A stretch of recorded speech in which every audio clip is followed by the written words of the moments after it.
All right, Dave, it is Wednesday. We are back. Welcome to our show. Well, thank you. Glad to be here. Very excited. It's the holiday season, having a little cold weather, some rain, just a fun time this week. Well, I'm glad you're with us. I know that you're extremely busy because everything in life, it just seems to keep us busy. And like you said, the holidays are here. There's so much work to be going on, and you're just moving along with everything. Yeah, there are a lot of exciting things happening in our lives, and that's good. That's good. We've got changes that keep coming along with law changes and new webinars and opportunities that we have out there. So it's just a lot of fun. Dave, do you see a lot of mistakes that also happen around the holidays too, as we're talking about retirement today?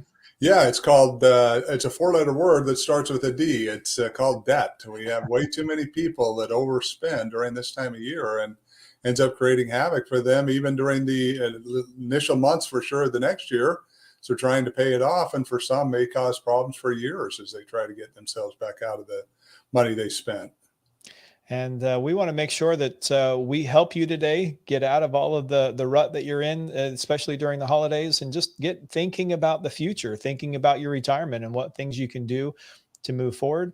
And we've got Dave here again with us, again, live every Wednesday, 11 a.m. Central Time. And we are here answering your retirement questions. And what we do is we take all the questions that come in through social media, through webinars, through our websites, probably even emailed into us. All those are gathered. We're put on the show here, and we encourage you to submit your live questions if you are here live, and we'll do our best to get those answered. And so, Dave, if you're ready, I think we can kick some things off today.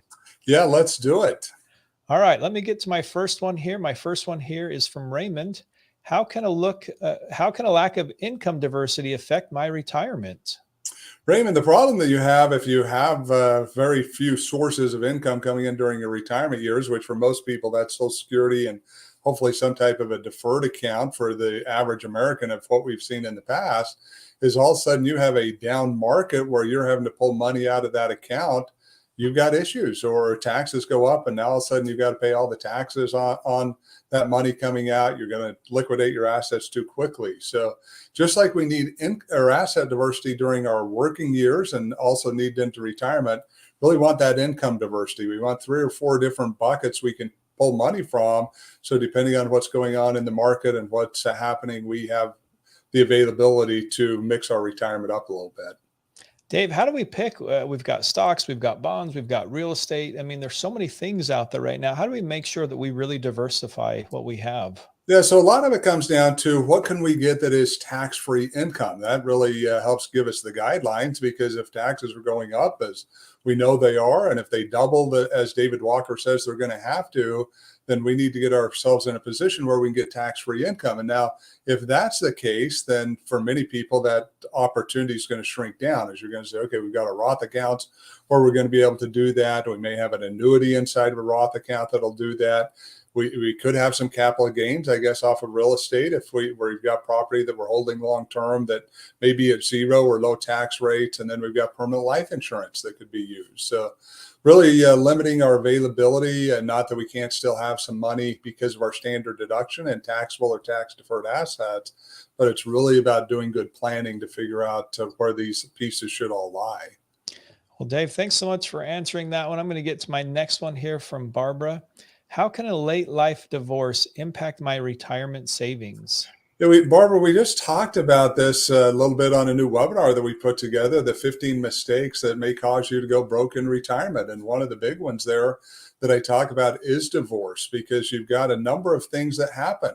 Number one, usually there's a whole split of the assets. So you both had a pool of money now that you're now going to have to split, and costs don't oftentimes go down with it. But then there's a lot of things that you're able to share before from just a lifestyle standpoint that now you can't. Before, you're living in one home. Now you've got to have two separate homes. You're paying two separate utility bills. You're paying two separate HOA fees, maybe depending on where you're living. So it can have a huge impact when this happens. Now, doesn't mean if you're in a bad marriage that divorce isn't a thing to do. But if you're in a situation where you've loved each other for 30 years and now just can't seem to get along, counseling may be a whole lot cheaper than the consequences of separating everything out.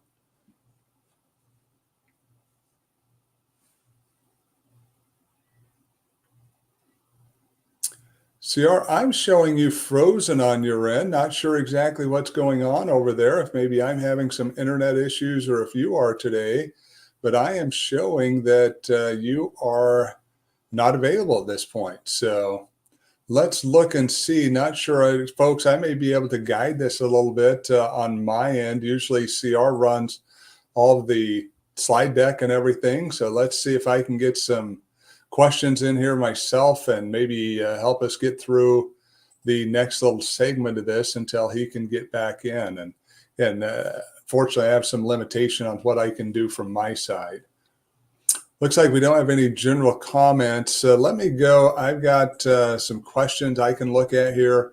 Let's talk about the next one I've got here till CR hopefully gets back in. Should I budget to spend more in retirement if I plan to travel the first 5 years? And this is from Gregory. Answer to that is yes. In fact, this is one of the things that we often look at when we're going through those retirement years is we've got what's called our go-go years. These are the initial years where we tend to spend a lot of money. Then we've got our slow-go years where things start calming down. We've traveled, or maybe not in as good health as we used to be. And then the no-go years where we don't spend a whole lot of money at all, only on medical costs and other things. So yes, if you are going to travel, make sure you include that in your budget and make sure you look at these three phases of life to make sure you're covering the various costs that would be associated with the various phases and what you need to do there. Going to jump on to another question. Again, not sure what happened to CR. Hopefully you can join us back here. But this is from Silas. How can I make my money work for me after I die? Well, I'm not sure it's going to be working for you. You know, you're going to be on the other side, but from a family member standpoint, there are a lot of things you can put in place that will benefit them. Number one that I would recommend is make sure you look at the tax consequences of any transfers you're going to have prior to passing away. You may be in a position to be able to solve some of those tax issues during your lifetime much better than your beneficiaries are going to be able to solve them in their lifetime. Number two, you've got to look at what the assets are going to do. Do you want them to stay productive? Do you want them to stay invested? Maybe you put some restrictions on a trust or buy some annuities where the payouts would be coming over time based on beneficiaries' lifetimes. Or are you okay to let family members take that money and then do whatever they please with? For most people that are wanting to leave a legacy, they're usually having put in some type of restrictions just to ensure that that money doesn't get spent on things that maybe they wouldn't agree with or too quickly. But really up to you. I heard a story years ago that the individual who told me, I trust him, so I've got to believe, you know, it was a true story. He was in the financial retirement space as well, but it had an individual who wanted to make sure that his family remembered him. So many times we have a bunch of money, we transfer it over to kids, they end up taking the money and never think twice about what it took for us to save that money. So what he did was had an ATM installed where he was buried there at his gravesite. And if you know anything about most ATMs, you can only get so much per day. So his family was having to come out every however often they wanted to get cash to be able to enter in information and then get that money each day to be able to draw it down. So not necessarily what I'd recommend. Hopefully the relationship with family is such that you don't have to go to those extremes, but definitely something that's happened out there to help control from this side, from the other side of the grave, what's happening on this side of the grave. Next question here is from Petra. She's 55. Would annuity help me with long-term care, or should I get long-term care insurance only? Talk a little bit about this. So you've really got three insurance options to be able to help solve a long-term care event. Number one is the long-term care insurance itself. When we look at that, can be very expensive. Something right now that is getting more expensive. Than the older you get, the bigger problem you're going to have. Number two, they do have life insurance policies now with free chronic illness riders that you can use in advance if you happen to have a long-term care event. That means that instead of having to wait till you pass away and have those benefits go to beneficiaries, you would be able to use the benefits in advance. Usually it's almost a quarter of the death benefit per year over a 4-year period of time. And then the last option are annuities that often offer an opportunity to get double payments if you have a long-term care event. So you've got to look at what you expect the cost of that to be in your area, what other income you have available. Some people just doubling the income off of an annuity, if you've got a large one, may be enough to help cover what additional costs you would have at that period of time as you match it in with your Social Security and the other income and assets that you have available, but something you're going to want to look at. We have many, in my situation, I've used all three. I do have a long-term care insurance policy. I do have a life insurance policy with chronic illness rider, and I do have an annuity that'll double those payments. So I guess hopefully when I get to that point, I'm going to have a lot of freedom of what I choose to do. Now, for me, I am plenty happy to go into a facility. I know that's not the answer for most people. They want to stay in their home, be able to be here, but I'm a very social person at that period of time, hoping to be able to get out and connect with people and be in a position, if I'm in a home, that can happen. Next question we have here is from Mavis. If I saved most of my retirement in 401ks, can I move these funds around to something better? Hopefully the answer to that is yes, but if you're still with a job and that job has a 401k, looks like maybe CR is coming back here. Let me see if I can let him back in. CR, welcome back. Sorry, Dave. I had a big power outage. It just kicked me totally off. Well, welcome back. We just continued on with questions. So I just kept going. And unfortunately, I couldn't find the tool to be able to pull them up on screen, but I've just been going through some of the questions we have here and keeping people moving. All right, Dave. Who did you have last? I'm sorry about that. Yeah, so we were talking about, we're talking about Mavis's question. If I save most of my retirement in 401ks, can I move these funds around to something better? Okay, let me see if I can get one on screen here then. Does that work for Donnie? Can you see it? I can see that, but I need to answer that last question before we move on to I'm sorry. We need to get back to Mavis then. Yes, we do need to get back to Mavis. So, well, again, about that. Yeah, no worries. So as we look at this situation with her, with Mavis, the thing you need to understand is if you're with a current employer and you do not have the opportunity for in-service distributions, that money's going to be locked up in that 401k account, and you're not going to be able to distribute it out until you end up leaving that job or get into your retirement years. But if you've got an old 401k that you've left already, you just left the money there, you've left that job, or if you have a current 401k that allows for in-service distributions, going to allow you to move those around into other tax-deferred assets without having to pay any taxes. Now, our goal is to get the tax man out of the way. So we would recommend that not only gets moved into an IRA, but then into a Roth IRA and start paying those taxes to get the money out and take advantage of the benefits of paying those taxes at historically low rates.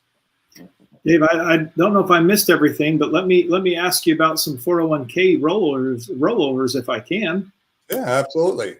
So let's look at, I guess, three of them. So if we have a 401k rollover to an IRA, to an annuity, or to a life insurance policy, is there one that's better? Is there one that you recommend? How do I determine those three options? It really depends on what you're trying to accomplish, and it may be a combination of all of those. When you look at what you're doing with the money, now if you're going into a traditional IRA, pretty easy, not going to have any taxes, not going to really see any impact of moving that money beyond opening up the door to other investment opportunities. Most 401ks have very limited investments you can put your money into. If you're going into annuity, our recommendation is to have that in the Roth. So you would first convert it into a traditional IRA. In fact, maybe even buy that annuity in that traditional IRA and then piecemeal convert it over time into the Roth account that's going to be able to allow you to get the tax costs over a period of time, so it's not hitting you so bad from a tax perspective. And then on a life insurance policy, usually the same way. You generally cannot fund a life insurance policy year one. In fact, you can't put all the money in without turning it into a taxable policy, a taxable event where when you get the benefits later, you'll pay tax on those. So it takes you some periods of time. But in order to do that, you're going to have to pay the tax man. You can't go from a tax deferred asset into a tax-free asset, just like you can't go into the Roth. So you've got to make sure you're prepared. But again, all of these tools can be very helpful. And what we see many people do is spread that 401k out to be able to eliminate many of the risks we talk about.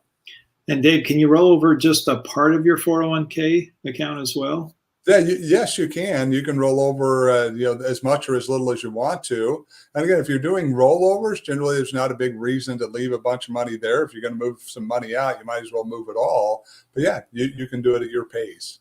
That's great. Well, thanks, Dave. And again, sorry about that. We're back on track here. Hopefully my power stays good. Oh my goodness. I feel like I'm back in my old place. All right, Dave, this one's from Donnie. What is the best rate of withdrawal? Well, unfortunately, there's no set answer to this. I mean, the best rate of withdrawal is the amount that you can take to not go broke before you pass away. Mm-hmm. But that's going to be different for everyone. There's general guidelines that we use. Oftentimes we talk about 2.5% to 3% as a general guideline. We also could use your age, divide 20 into it. So as a 70-year-old, you'd be able to get 3.5% out safely to ensure that that money lasts. But if you do risk-based planning like we talk about, those withdrawal rates could be as high as 5, 6, 7, maybe 8%. Now, if you're planning to take double-digit withdrawals, I can tell you now it's not going to work. And we have no plan for that to work unless you happen to have some strange investments paying you a lot of money that ends up lasting throughout your retirement, which most people don't have. But you've just got to make sure you're getting the right amount based upon the risk you have so you don't over-distribute. And Dave, I'm going to try to pick through. So if you've answered all these questions, let me know. But have we talked about Gregory yet? Yes, we did. So everything prior to Mavis, we had talked about. Okay, good. Well, I just want to make sure I'm on the right track and make sure we're on the same page here. I'll keep going here. And I want to remind you, if you are here live, go ahead and get your question submitted, and we'll go ahead and take that as well. Dave, the next one I have is from Rosie. Why isn't Social Security enough to survive on during retirement? Yeah, this is a great question, and it leads to a big misconception that many people have. Many people believe that Social Security was designed to replace the income you made during your working years, and that is not the case. Social Security was put together really to cover about 40% of your lifestyle costs in retirement. So this is why it's not covering everything that you've got to spend money on. Now, unfortunately, for 40% of America, it's the only source of income they have. And if you know individuals who are in this situation, I've got family members that are in this situation, it's not a real pretty picture because there's nothing left for shock or aspirational expenses or anything else that you may want to do outside of your normal living costs. But it's structured. That was the way it was structured. So please, people understand Social Security is great. Social Security is wonderful. It's going to be here. It's going broke, but won't go broke. But it is designed to only cover a portion, less than half of your retirement costs. The other part, you're going to need to save some extra money to have available to cover the rest of those costs. Dave, I was trying to look up earlier the average on the Social Security benefits for 2021, and it was just a little around $1,500 a month. I don't know if that's accurate, but that's kind of roughly about where I was looking at.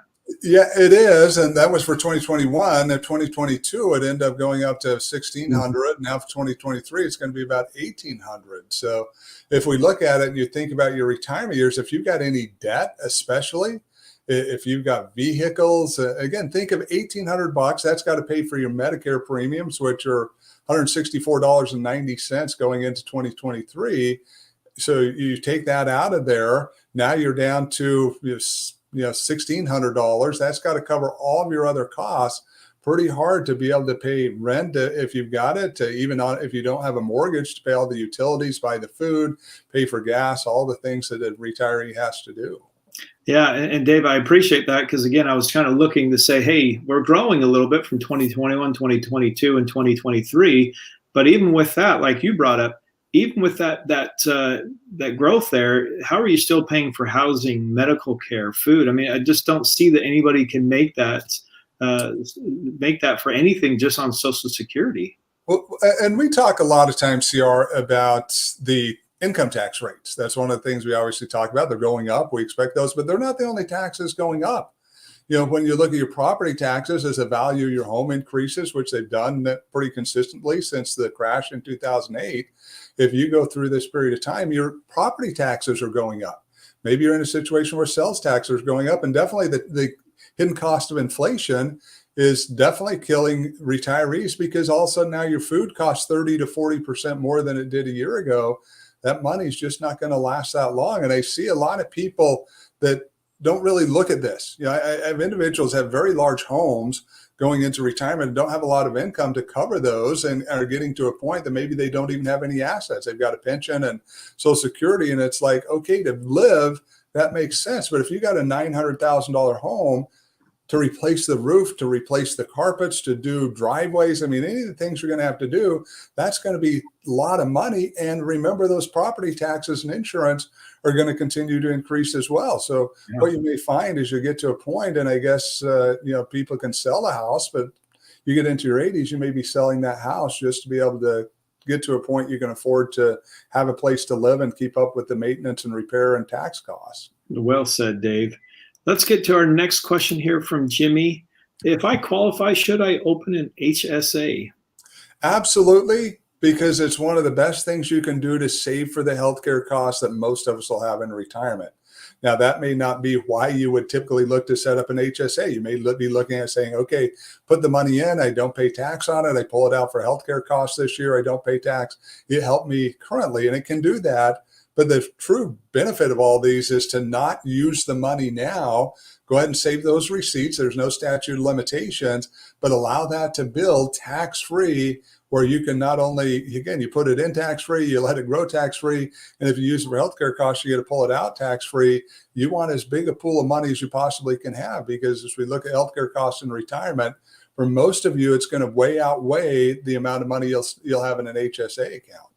Dave, let's talk about like a flexible spending account versus the health savings account, because I'm sure as we talk about these, that people are starting to get them confused, maybe wondering what the difference is. Yeah, when we look at it, the HSAs have by far become the most popular, because with flexible spending accounts, there's a lot more restriction to the way they work. And again, I haven't seen anyone in the last probably decade that even has one of these. They're out there and they're available. And I'm sure there may be listeners that would have one, and we've not just gone out and blanketly asked the question to those that we educate, but HSAs have become such a better tool that there's just really no reason that someone would not take advantage of the HSA if they can. Yeah, I love that, Dave. And I think that's the one thing we want to get across, is making sure we're finding the right products that work for our retirement. And I think that's a really important thing to bring up. All right, Dave, we've got a few more minutes here. So let's get into Glenn's. Is Medigap the same as Medicare Advantage? No, and this can become a little bit confusing to people, because there's generally three terms that are used for supplemental Medicare plans. So you've got original Medicare, Part A, hospitalization insurance. Part B is your general medical insurance that you would typically have. That's the part you pay for. And then there's Part D, which is your prescription drug coverage that some people choose not to take, others do. But then you've got these three other names that are used to provide gap coverage, or to cover the other things that Medicare doesn't. Medigap plan and Medicare supplement plans are the same thing. So if you've heard the term Medicare supplement, that's a Medigap plan. This is governed by an alphabetical system that's going to tell you what benefits you're going to get out of these policies that Medicare itself is not going to cover. Medicare Advantage plans are what are referred to as Part C of Medicare. These are separate plans with third-party insurance companies, but what they do is then consolidate your Part A, B, and D benefits generally, along with the extra coverage they offer, and you'll work directly with them. Now, you do still have to pay your Part B premium, but these are two separate, distinct products that you would have available to help cover supplemental costs with your insurance. Okay, it looks like CR may be having an issue today. He's frozen here. Not sure if he's coming back, or I guess we've got a good shot of him there, getting ready to ask another question, listening intently to what we're talking about. Let me see if I can. CR, you're back. Oh, no, he's not. His eyes are blinking, but he's not back. Let me see if maybe something else I can talk about, something else we could cover during our time today with the technical difficulties. Maybe we won't even be on here for the next 5 minutes. One of the things that we've seen a lot of people ask a lot of questions on lately that I would like to talk about a minute here is reverse mortgages. Many people see these ads. They've looked at them as this is a way for companies to just steal money from retirees that they're not going to be able to get any benefits from, really, beyond maybe a monthly check that's coming in. Please understand that there's a lot of misconceptions, and that reverse mortgages can actually be a good tool for your retirement. but they, just like anything else, we got to make sure they're being used effectively. One of the things that we can use them for is to help us solve tax issues. That if we've got a situation where we're needing to do some conversions and maybe we don't want to have to pull the money out of our traditional accounts and pay those taxes, we may be able to use the reverse mortgage to do that. Maybe you've got a sequence or return issue. But one of the things you need to understand too, when we look at reverse mortgages, is they also have available a credit line option. This is the thing that most people end up using, that if you don't use the balance, will grow over time. Right now, they're growing at about 7% per year. So if you can imagine getting at age 62, putting a reverse mortgage into effect on your house, maybe $200,000 credit line, and then each year the value of that just keeps going up at 6-7%. And by the time you get into your 80s, maybe wanting to use that credit line to cover living costs for a long-term care event. Maybe you've had some, again, periods of time where you've wanted to take advantage of the sequence of return issues and be able to pull money out of there and then pay it back in later on. It can be a great opportunity if used correctly to help build up our overall net wealth during our retirement years. So, and just something that we're seeing a lot of questions on lately. I do teach a course on the topic that's called The Truth About Reverse Mortgages. If you want to learn more, we're going to try to wrap things up here. I know we're a little bit early, but please know, if you do want to better understand how to get safely through retirement and you've not done so yet, go to my website, retirementriskadvisors.com, be able to get access to all the tools, and also make sure you attend my flagship presentation, Getting Safely Through Retirement. That is launched every week. We usually do it on Wednesday. It'll be to this afternoon, 2-hour deep dive into the various risks that you're going to face in retirement. Thank you for being with us. Sorry we're wrapping up a little early today, but without CR, really want to make sure he's okay and get him taken care of. Look forward to seeing all of you again next week.